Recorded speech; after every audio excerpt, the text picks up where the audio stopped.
Tom Barrett has a resume that includes more than 20 years in the military and as an elected official serving Michiganders since 2007.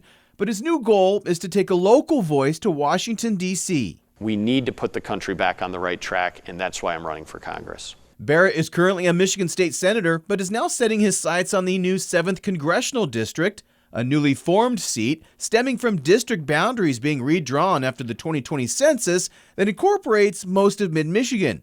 He says he's willing to work with anybody on both sides of the aisle to satisfy the needs of our state. I'm a conservative, but I have an independent mindset, and I have an independent voting record in Lansing. I have voted against my own party 291 times since I got elected, and I have over 30 bipartisan bills that I sponsored, overwhelmingly bipartisan, that were signed into law.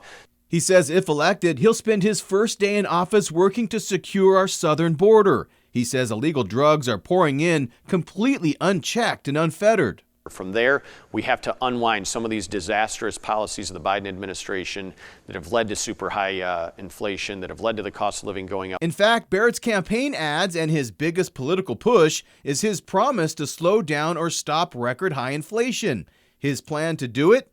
Attempt to drastically reduce what he calls reckless federal government spending. The Biden administration and my opponent somehow believe that you can spend your way out of an inflationary crisis. We need to stop this reckless spending that has put us on this path of devastation where families are paying more for everything from a gallon of gas to a gallon of milk.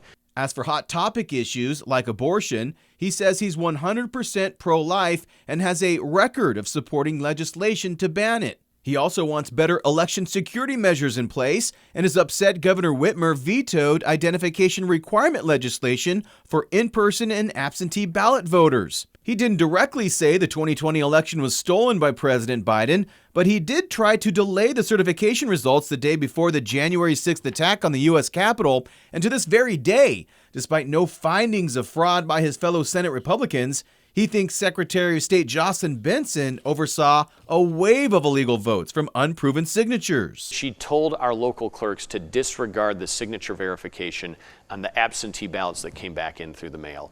Those ballots were all processed and tabulated. Nobody can know what effect that had on the election and how many votes that should not have been counted were counted. As for energy, he says America has an abundance of natural gas and other energy resources to tap back into, and vows that if elected, will try and get our economy back to using those sources again. Another big way, he says, will start to drop prices for families at home.